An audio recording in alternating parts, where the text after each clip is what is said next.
Hello, this is Calculus 1. This is Chapter 3. This is Section 3.1. This is all about introducing the derivative as it is written here on the page. So we're going to do just that. We're going to introduce the idea of the derivative. In particular, we're going to talk about it in 3.1. The way the book breaks it up is they talk about the derivative at a point. In 3.1, we're going to find individual values. And then in section 3.2, we're going to find a derivative function, aka a derivative like formula, right? So that we can like get these values out of a formula instead. All right, so what are we talking about? What does any of this mean? What are we doing? So the idea of the derivative comes from this sort of basic concept, which is sort of the contrast of the average rate of change of a function versus what we're going to try to calculate, which we're going to successfully calculate, the instantaneous rate of change. I can squeeze change in here. Boy, that handwriting's not so hot. So listen to what I said. So the average rate of change versus the instantaneous rate of change. So let's consider sort of a generic interval, just like A to B, right? So over an interval, what we can do is we can calculate an average rate of change. That's going to visually end up being what we call the slope of the secant line. And the slope of the secant line is the line that connects the 2 points on this function, the values from A to B. So on the interval A to B, what I'm going to do, right, is I have individual values. I'm going to trace those up. This is sort of a generic parabola, right? I'm kind of not, on purpose, not really putting any numbers on here just yet.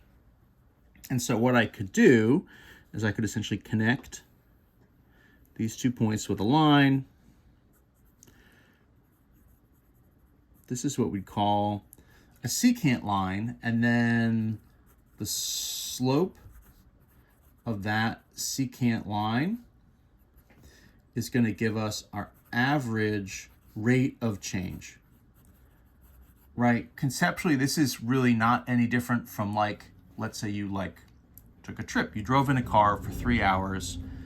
You went, 150 miles, right?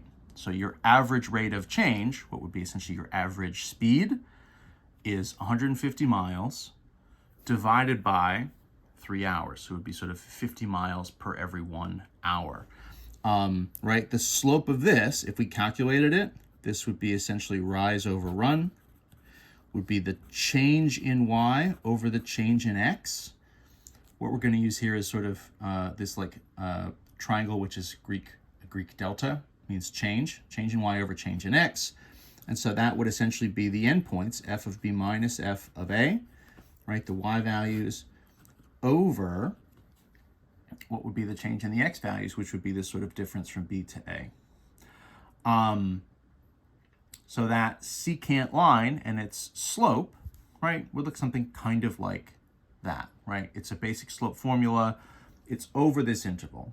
So that would be the average rate of change. So on average over our trip, right, if we drove 150 miles over 3 hours, on average, we were driving 50 miles per hour. So what's the contrast here? What's the difference? What's the other thing we're doing?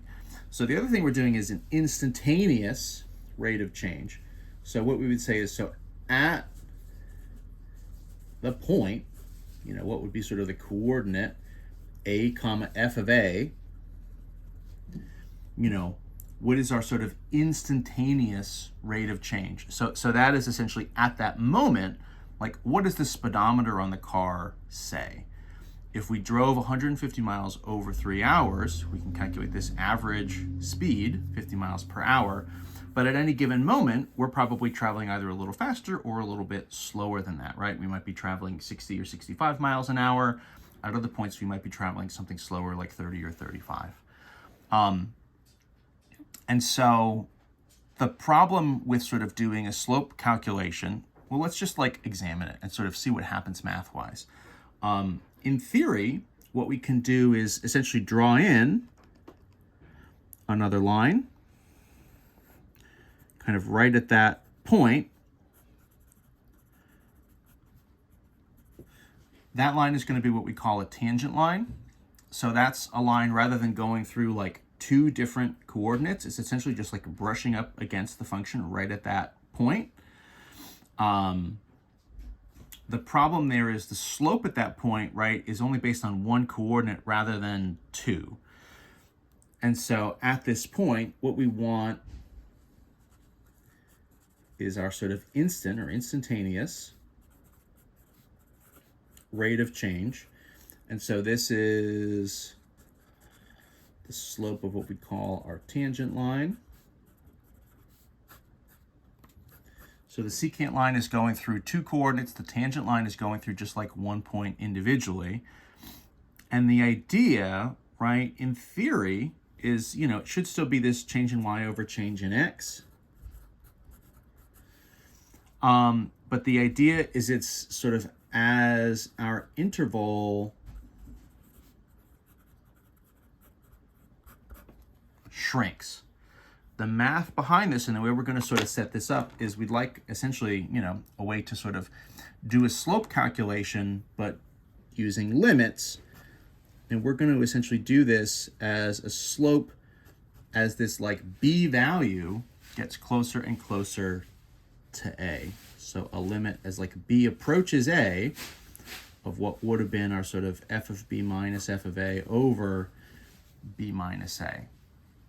So if that limit exists, right, if we can sort of calculate that, or a version of that, that's going to give us our instantaneous rate of change, and that should be our slope of the tangent line. So sort of m superscript tan. We might call this slope of the secant line, m little sec as a subscript. The idea is that you would essentially have, right, kind of lines that essentially, kind of slowly but surely go from this orange slope and are kind of leveling off and taking us down to whatever this like green slope is. The idea is not really to do this visually, of course, right? What we'd like to do is actually do a calculation. Let me rewrite this a couple different ways, just kind of quickly. So this limit, slope of the tan, we're going to sort of rewrite this. We're going to rethink of this as the limit. We could do this a couple different ways, right? So as b goes to a, we could write this, let's write this as h goes to 0, and this is going to be f of a plus h minus f of a over, like in theory, what would be a plus h minus a? But the a's would cancel, right? And so this becomes h to 0, so f of a plus h. So this is essentially this coordinate a plus a little extra minus the value at a all over what would be h. So we can see pretty directly that this is going to go towards some sort of 0 over 0. And so how well we can evaluate that is going to sort of determine if we have a limit or not. So this is going to be what we call our derivative at x equals a. How we're going to notate that is rather than f of a, we're going to do f apostrophe of a. So this is called f prime, at a or of a.